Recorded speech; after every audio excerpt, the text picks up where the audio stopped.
Hello everyone and welcome back to my YouTube channel. तो ये video जो है जिसमें मैं वालावलकर्स होम स्टे के बारे में बताने वाली हूँ। तो होम स्टे क्या होता है, इसका जो कंसेप्ट है वो पहले मैं बता दूँ कि जब टूरिस्ट आते हैं तो वो एक लोकल फैमिली के साथ थोड़ा स्टे करते हैं, उनके घर में नहीं बट उन्हीं के घर में स्टे करते हैं। तो जैसा कि होम स्टे के बारे में मैंने एक व्लॉग पोस्ट किया था यूट्यूब पे, उसके लिए मैंने यूट्यूब पे शायद 6 पार्ट पोस्ट किए थे। एक मेरे ही चैनल पे, कोकन हार्टेड गर्ल चैनल पे, मैंने वालावलकर रिसोर्ट देवबाग के प्लेलिस्ट में 6 पार्ट पोस्ट किए। उसमें फर्स्ट पार्ट था जिसमें मैंने होम स्टे के बारे में इन्फॉर्मेशन दी थी कि होम स्टे कैसा है, आप कितने लोग आ सकते हो, क्या चार्जेस है, उसके बारे में मैंने बताया था। सेकेंड पार्ट में मैंने बताया था कि देवबाग के आसपास जो टूरिस्ट अट्रैक्शंस है जहाँ पे आप जा सकते हो वो मैंने बताया था। थर्ड में मैंने सुनामी आइलैंड और सुनामी आइलैंड पे जो वाटर स्पोर्ट्स एक्टिविटीज़ होते हैं उसके बारे में बताया था। फोर्थ में मैंने स्कूबा डाइविंग के बारे में बताया था। फोर्थ का मैंने 2 पार्ट किए थे, fourth A and fourth B. Fourth A में मैंने स्कूबा डाइविंग के बारे में इन्फॉर्मेशन दी थी और फोर्थ बी में मैंने जो स्कूबा डाइविंग से रिलेटेड जो क्वेश्चन आंसर्स है उसके बारे में ये बोला था, मतलब जो भी क्वेश्चंस है उसके बारे में मैंने आंसर्स दिए थे। और जो फिफ्थ था उसमें मैंने पैरासेलिंग के बारे में बोला था। तो ये जो ब्लॉग है ये 6th उसी सीरीज़ का व्लॉग है जिसमें बाकी के सारे जो लिंक है वो मैंने डिस्क्रिप्शन में दिए, वो आप चेक कर सकते हो।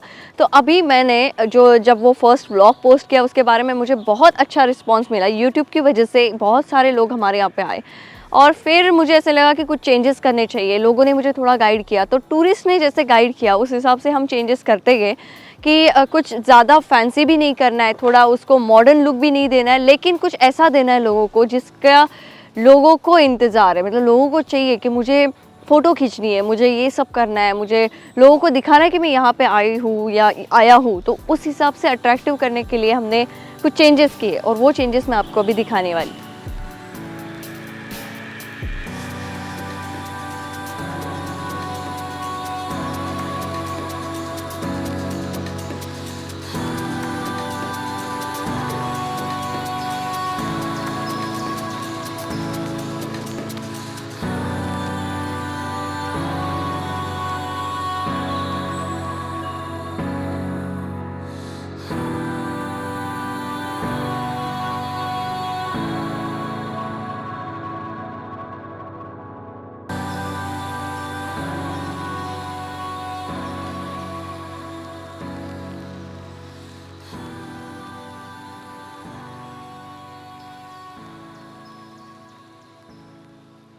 वालावलकर्स होम स्टे के बारे में जो भी इन्फॉर्मेशन है वो मैंने उसी प्लेलिस्ट के पार्ट 1 में दी है, लेकिन फिर भी एक बार मैं आप सभी लोगों को बताना चाहूँगी कि हमारे पास एक ग्रुप के लिए एक घर है जिस घर में 15 से 20 लोग रहते हैं। कभी कभी तो ऐसा होता है कि 20-25 लोग भी रहते हैं, मतलब फैमिली आती है या फिर ग्रुप ऑफ फ्रेंड्स आते हैं तो वो लोग स्टे करते हैं। तो स्टार्टिंग में सिर्फ उतना ही था और उसके बाद जब लोगों को ऐसा था कि हमें एसी रूम्स भी चाहिए या फिर हमें सेपरेट कपल के लिए रूम चाहिए, तो उसके लिए हमने एक छोटी सी बिल्डिंग बनाई जिसमें हमारे पास 4 रूम है जो कि एसी रूम है। अगर किसी को नॉन एसी चाहिए तो वही एसी बंद करके सेम रूम हम नॉन एसी में दे देते हैं। तो एक घर, कोकनी घर और एक बिल्डिंग जिसमें 4 रूम्स है।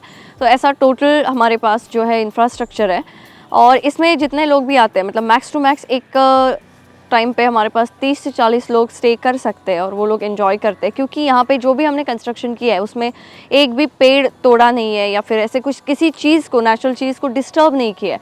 सिर्फ एक पेड़ को तोड़ना पड़ा हमें अभी क्योंकि हमने बिल्डिंग बनाते हुए उसके लिए एक छोटा सा पार्ट रखा था जहाँ पे वो नारियल का पेड़ था। और जैसे कि आपने देवबाग तो देखा ही है, 3 साइड से पानी होने की वजह से बहुत तेज़ हवा यहाँ पे बारिश के टाइम पे चलती है और उसकी वजह से वो पेड़ बिल्डिंग को डिस्टर्ब कर रहा था, इसलिए वो पेड़ हमें अभी तोड़ना पड़ा।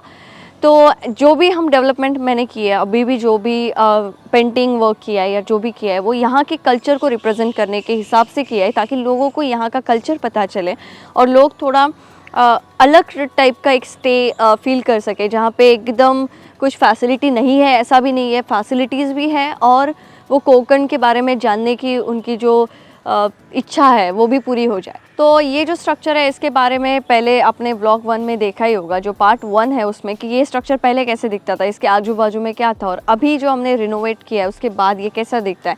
तो यहाँ पे पहले पेड़ थे नॉर्मल, जहाँ पे अब ये सब ऐसे पत्थर डाल के मैंने एक पेंटिंग करवाया है। तो अभी सामने मैंने एक वालावलकर्स रिसोर्ट का एक लोगो रखा है ताकि लोग यहाँ पे सेल्फी ले सके या फिर कुछ पोस्ट कर सके तो वालावलकर्स रिसोर्ट हाईलाइट हो। इसके साइड में मुझे ऐसे था कि कुछ पेंटिंग के थ्रू मैं मालवन रिप्रेजेंट कर सकूं, इसलिए ये वारली पेंटिंग में हमने मालवन के या फिर कोंकण के जो भी प्लेसेस है या फिर जो भी इधर का कल्चर है उसको रिप्रेजेंट करने की कोशिश की है, जिसमें दशावतार है जो यहाँ का एक आर्ट है उसको रिप्रेजेंट किया है, या फिर सिंधुदुर्ग फोर्ट है वो दिखाया हमने। फिर यहाँ का जो ऑक्यूपेशन है फिशिंग, जैसे कि रापन बोलते हैं, उसको रिप्रेजेंट किया है। बहुत सारी चीज़ें जो है, दिवाली, गणेशोत्सव, इन सब चीज़ों को हमने रिप्रेजेंट करने की कोशिश की है थ्रू वारली पेंटिंग। तो ये सब हमने अभी अभी किया है। और थोड़ा सा एक सेल्फ़ी पॉइंट जहाँ पे लोग सेल्फ़ी खींच सके और पोस्ट कर सके, जो लोगों को आजकल ज़रूरत होती है, क्योंकि हम जहाँ कहीं भी जाते हैं लोगों को क्या चाहिए, तो सेल्फ़ी चाहिए, सेल्फ़ी पॉइंट चाहिए, या फिर ऐसी कुछ चीज़ें चाहिए जो दूसरों को दिखा सके। तो ये दिखाने वाली जो चीज़ है वो हमने अभी बनाई है, जहाँ पे लोग एंजॉय भी कर सकते हैं, फ़ोटो भी खींच सकते हैं। बहुत सारी चीज़ें और भी प्लान है जो मैं आप लोगों को इसी प्लेलिस्ट में अपडेट करती रहूँगी। तो अभी के लिए तो हमने इतना सब डेवलप किया है। एक छोटा सा पाथवे भी बनाया है जो पहले नहीं था, जो एक ये बिल्डिंग और जो घर है, जैसा कि मैंने आपको बोला था, उस घर को कनेक्ट करता है। क्योंकि ऐसे ही नॉर्मल पहले मुझे लगता था कि लोगों को मिट्टी में चलना पसंद करेंगे लोग, लेकिन तो जब भी सीनियर सिटीजन्स आते थे तो उनका ऐसे था कि अरे हमें दिख नहीं रहा है, पता नहीं किधर तुम लोगों का क्या होगा, तो एक हमें रोड चाहिए प्रॉपर। तो रोड नॉर्मल बनाना और एक ऐसे पाथवे बनाना जो नेचुरल लुक दे सके, इसमें थोड़ा सा मुझे लगा कि कुछ अच्छा हो सकता है, तो मैंने ये पाथवे बना के लिया। इसमें भी हमने किसी भी पेड़ को डिस्टर्ब नहीं किया, बीच बीच में से निकाल के ऐसा एक पाथवे बनाया, ताकि लोगों का जो है उनको जो पाथवे चाहिए वो भी मिल जाए, और हमारा जो भी कंसेप्ट है कि किसी भी पेड़ को डिस्टर्ब नहीं करना है या फिर कुछ तोड़ के कुछ बनाना नहीं है, तो वो हमने मेंटेन रखा है अभी तक। और ये मेरे हिसाब से लोगों को, जब भी आप किसी दूसरी जगह पे जाते हो, मैं जब हिंदी में वीडियो बनाती हूँ उसका भी मैं एक बार बोल देती हूँ कि स्टार्टिंग में मैंने जब ये सीरीज़ चालू की थी तो बहुत सारा क्रिटिसिज्म मुझे मिला था कि मराठी में क्यों नहीं बना रही है, हिंदी में क्यों बनाती है। इसके बारे में मैंने बहुत बार बोला है, लेकिन आज फिर बता रही हूँ, क्योंकि एक एक्सपीरियंस ऐसा था कि हिंदी वीडियोज़ देख के हिंदी लोग भी हमारे यहाँ पे आए, जो हिंदी समझते हैं ऐसे लोग भी आए, लेकिन उनको यहाँ का कल्चर एक्सेप्ट नहीं करना था। उनको चाहिए था कि हमें यहाँ पे चाइनीज़ खाने मिले। हम वीडियो देख के तो आए, लेकिन हमें यहाँ पे चाइनीज़ चाहिए या फिर हमें पंजाबी फूड चाहिए। तो मुझे ऐसा लगता है कि आप जहाँ पे भी जाते हो, अगर वहाँ पे उस हिसाब से उधर का कल्चर थोड़ा बहुत जानने की कोशिश करते हो, तो उधर का फूड वगैरह जो भी है वो आपको एक्सेप्ट करना भी आना चाहिए। मैं हिंदी में वीडियो इसलिए बना रही हूँ क्योंकि मेरा मोटो अलग है। मुझे मेरी जो जगह है, ये देवबाग जो मेरा गांव है, उसको एक अलग लेवल पे लेके जाना है। और मुझे नहीं लगता कि कोई ऐसी इंडस्ट्री सिर्फ गांव पे फोकस करेगी या कोई और आके मेरे गांव रिप्रेजेंट करेगा। उससे अच्छा मैं अच्छे से रिप्रेजेंट कर सकती हूँ, इसलिए मैं ये वीडियोस हिंदी में बनाती हूँ। आप सभी लोगों को तो बाकी के जो वीडियोस है, जो इन्फॉर्मेशन है, वो बाकी के वीडियोस के थ्रू मिल ही जाएंगी, जो मैंने डिटेल आपको बताई है।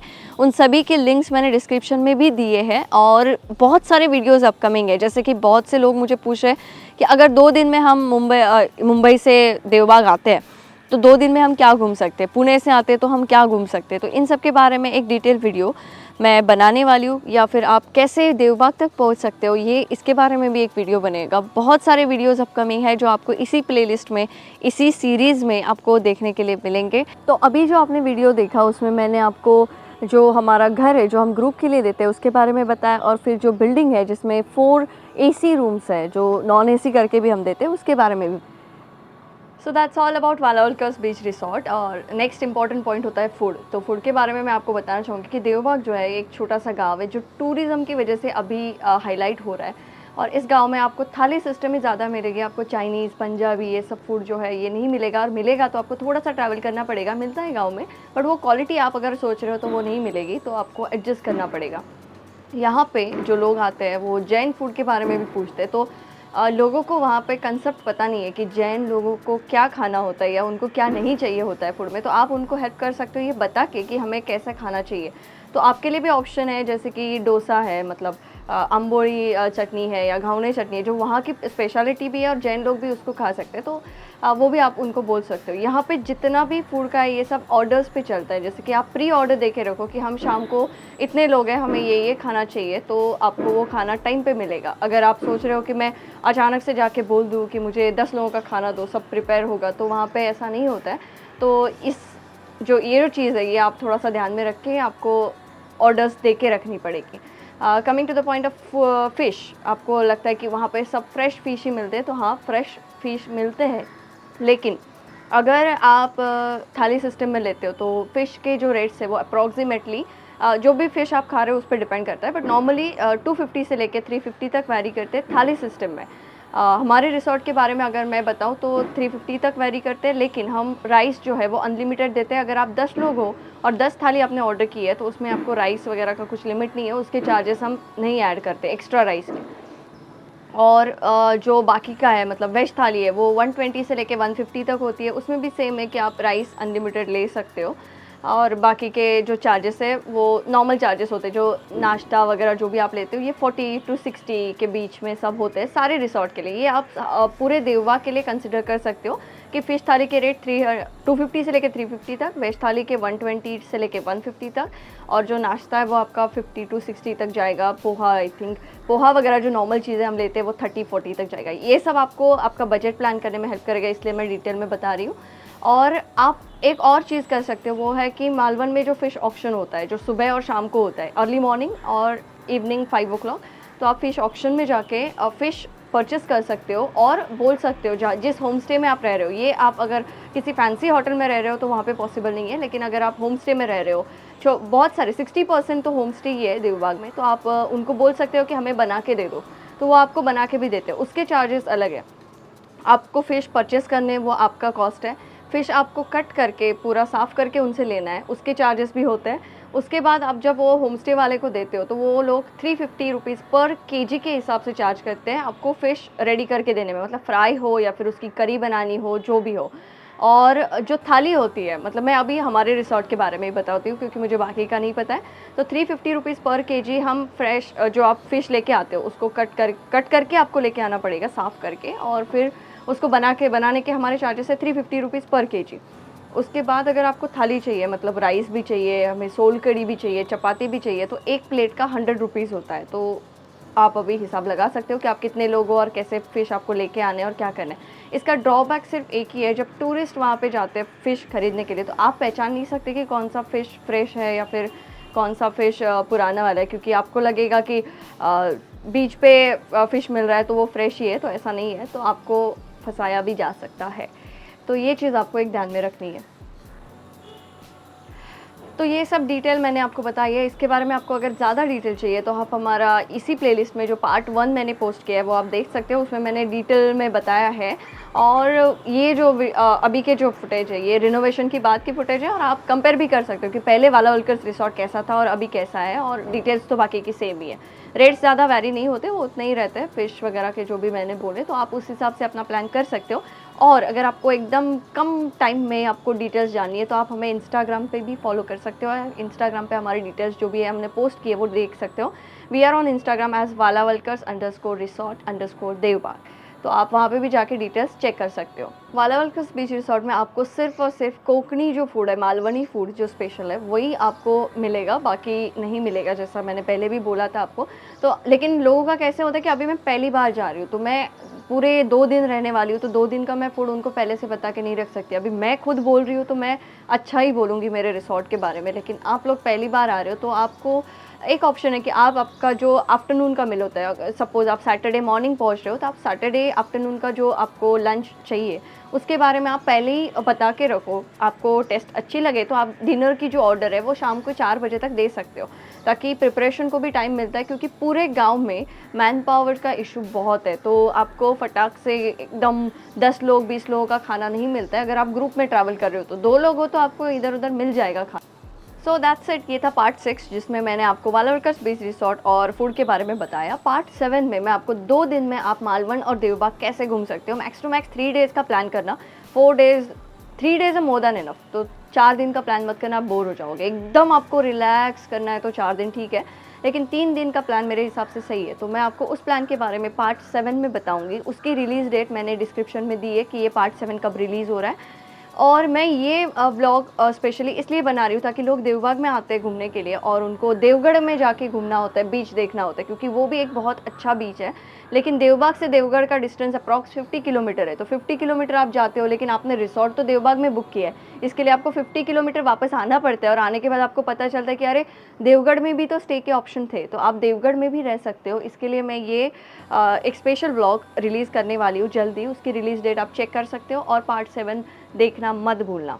Thank you so much for your time. Don't forget to follow us on Instagram. Do visit us, Walawalkar's beach resort, अपला जसा।